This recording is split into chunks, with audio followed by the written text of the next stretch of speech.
Welcome to my channel. I'm the cover call guy, and today we're going to be talking about the rise of using margin and buying leverage ETFs and what the market crash is signaling and how it's affecting you and the ETFs that you're holding. Before we get started, legal disclaimer. This content is for informational and educational purposes only and is not financial advice. I am not a licensed financial advisor or tax professional. All opinions are my own and may be incorrect. Trading and investing involve risks, including loss of principal. Please always do your own research and consult a licensed professional before making any financial decisions. I'm just some random idiot you found online, and I could be completely wrong. Now with that out the way, we're gonna talk. Today's gonna be a spicy topic about part of the reason why I think the stock market is crashing. One of the reasons why, a big part of the reason why, and it's margin and these leverage ETFs. All right. Stock market is crashing. Margin is at an all-time high. Please stop with the degenerate leverage trading. Yes, I'm talking to all of you. Everybody's watching, all the subscribers, all the commoners. I'm talking to you. Yes, you. I know you guys are using margin. I know you guys are buying those leverage ETFs. Please stop it. Stop it. Get some help. That Michael Jordan meme, get some help, guys, please. The market is crashing because this is one of the reasons why. It's those margin, it's those leverage ETFs. Right? The margin depth supercycle 1.183 trillion total margin depth as of October 2025, a 45.2% year-over-year growth. All-time high. It is insane. The usage is insane. The leverage divergence year-over-year growth, they're just showing the chart, right? The margin debt growth versus the S&P 500 total return. The delta is 2.5x for every 1% of asset growth. Debt grew by 2.5%. Borrowing is accelerating parabolically while asset prices lag, a classic late cycle warning signal. And I forgot the commenter that left a comment on one of my videos saying he used margin. I don't think there has been a good rate to use margin at the moment, even during the 2020 crash. I've mentioned that the reply. Unless the rates come down to like the 3 to 4% range, I think it's still a little too risky. Even if you go into like the Goldman Sachs to like the SPI, QQI stocks, right? I think those are still a bit too risky. It would have for me to use margin, which I've thought about. That would be absolutely last resort. I think the margin rate has to come down to 2 to 3% minimum for me to even consider it. Personally, I don't want to use margin and get into leverage ETFs just because of things that can happen like this, right? So one of the reasons why the market is crashing is because people are getting liquidated. The peak log phenomenon, right? 2000 margin that peaked in March 2000 coincided with the Nasdaq high. 2007 peaked in July 2007, 3 months before the S&P 500 peaked. A crucial early warning sign to that housing market, right? And in 2025, we are in at an all-time high with 1.18 trillion. Suggests euphoria. Oh my god, I'm freaking butchering.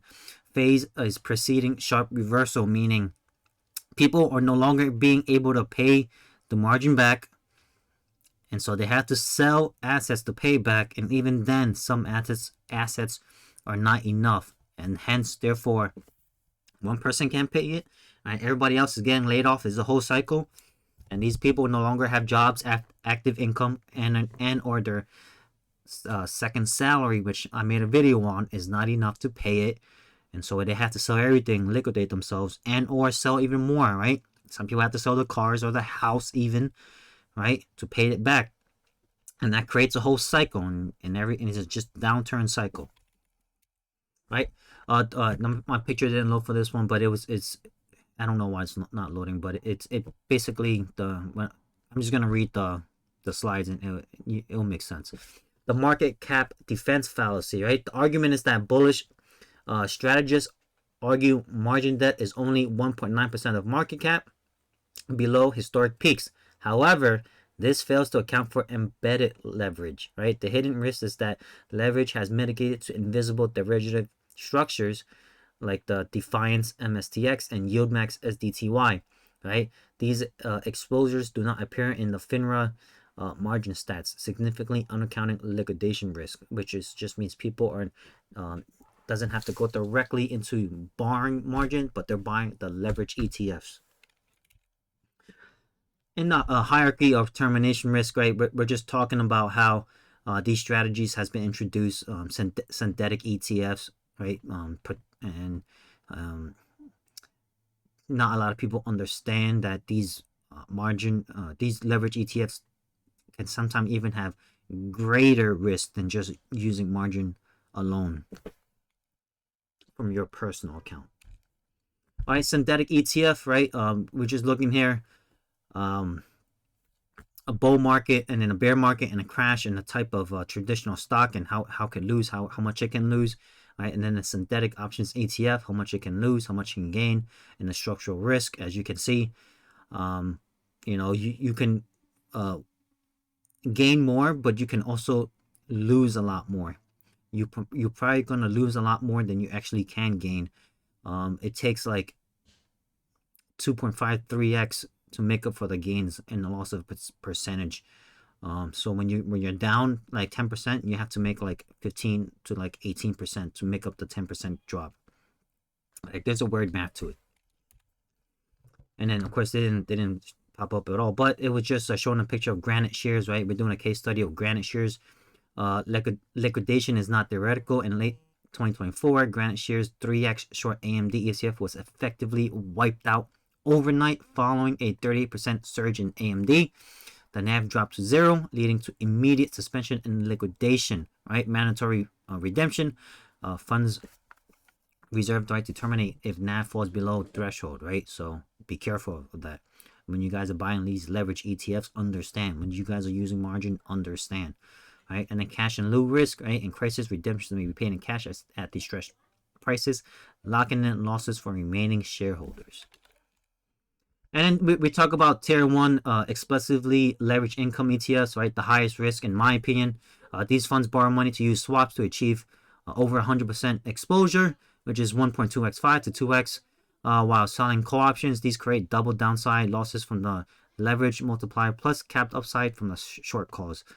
Key risks that I identify is RexShares, Roundhill, and GraniteShares. Roundhill, I think I missed WPay. It is a leverage, so just be careful, guys. These funds can blow up, right? If the market keeps falling, all it's gotta do is fall like 1% a week, and then within 3 months, you guys are absolutely screwed.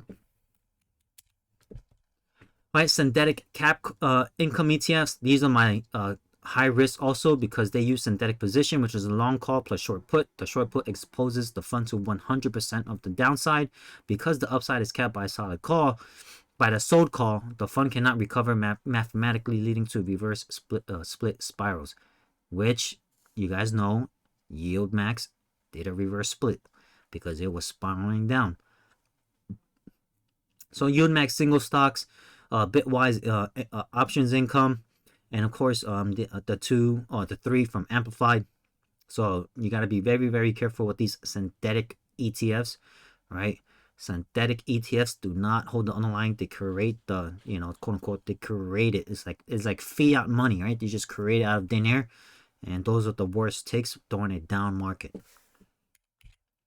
And then we have the physical cover calls, right? These are the moderate risk. These funds own the actual stock and sell calls on a portion. They generally do not face the same termination risk as synthetic leverage funds because they hold the physical asset and leave upside uncapped. And then some are just Global X and Colin. I mean, I could have put like, your typical NEOS and all, but I just want to put something different. But like NEOS, Goldman Sachs and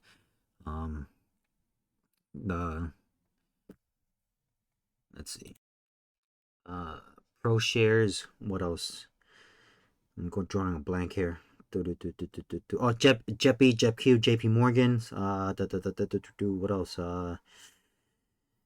I'm going blank here. Yeah, I just put these two because I didn't want to put the same thing over and over again on every video, every slide. I'm trying to introduce different cover call ETFs.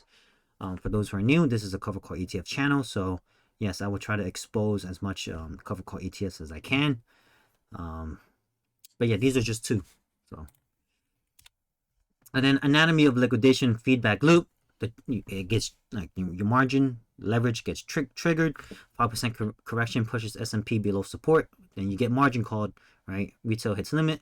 Automated selling begins, right? And then it has the unwind.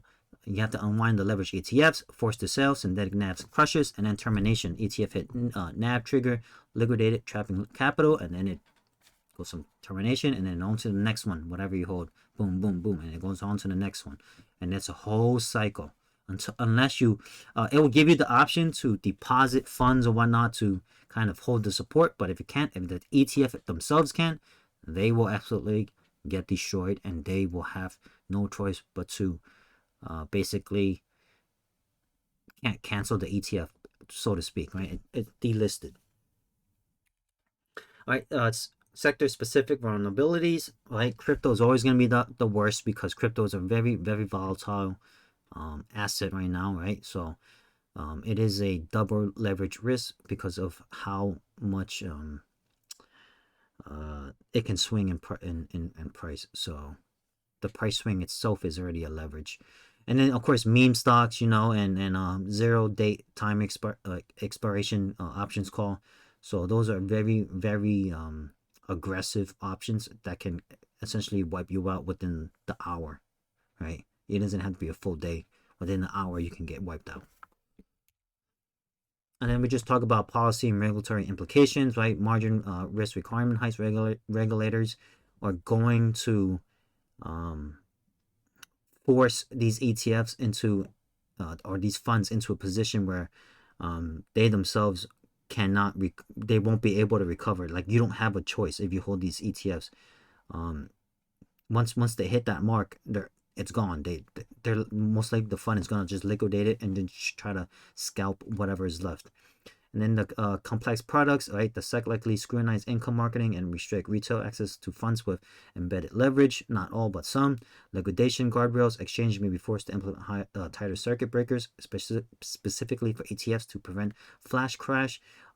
Yes, that flash crash can kind of protect you in a way if you do have a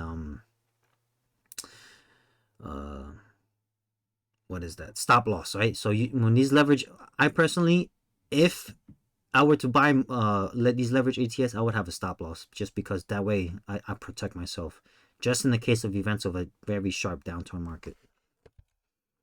And then these are just some high risk ETF landscape, like I mentioned, right? From Defiance, GraniteShares, Roundhill, YieldMax, Bitwise, and then some are just MSTX, TSII, COII, NVW, GME, RDYY, SDTY, ICRC. I just listed a few. I know I have a lot more, but I couldn't fit all of them into the slide. But this video is just trying to point out, hey, if you're using margin and you have leverage ETF, this is the time to start, trimming down if you need to, or completely selling out and rotating the money into a little bit more stable. Buy the dip right now, right? The market's dipping. Buy the dip into a more solid, stable cover call ETF. All right, what should you do? In my opinion, investors holding these income generators or collecting pennies in front of a steamroller, unaware that the steamroller is now powered by algorithmic liquidation protocol, right? So the market's dipping, it might hit the trigger point, it might start flash crashing, and then the ETFs are forced automatically. These ETFs are forced to liquidate themselves, and or if you're using margin yourself, you will be forced to either add more funds or sell it all. It's gonna force you to sell it all. All right, my verdict, right? Paradoxical duality. The global financial architecture of late 2025 is defined by equity indices near all-time highs, contrasting systematic frugality rooted in unprecedented leverage accumulation, right? So a lot of people are borrowing more than they can afford. It's a life cycle they cannot afford, and so you have to be very, very careful. I do not use margin and I do not use leverage ETFs. I don't think I have that type of um that fund right now to support my account. Nor do I ever want to have that type of need to. I want to stay away from it just because I'm in accumulation phase and I want to build my portfolio using my active income and my passive income that I'm already getting. So I should be fine on that. And then the late cycle exhaustion. I think a lot of people already, I've mentioned it. A lot of people are just tired, of working paycheck to paycheck. So just like the conditions in 2000 and 2007, right, is happening in 2025, right? A lot of people are trying to just catch the bull market, ride it out. So we have to be very, very careful. When everyone is being greedy, you got to be fearful, right? When everyone's being fearful, that's when you should be greedy. So right now, people are still being very greedy, and we should be very fearful. These are just my works cited. If you guys want to just pause the video and see, you know, how I put my slides together. These are just the reports and my sources. I think people were asking for it, so here it is. And then join the community, subscribe, comment, like. I appreciate everything that you guys do for me by liking my video, leaving comments, and subscribing. And I embrace it all type of comments. Let me know if this was helpful for you, because I think this was part of the issues where the market was kind of crashing. I think a lot of people are over leveraging themselves, and yeah, especially those with margin. Be very careful. Please, I don't want to have a comment where, oh my god, I got liquidated. I'm gonna be quite sad for you. I'll feel bad. Thanks for watching, guys. Stay tuned. Catch you guys on the next.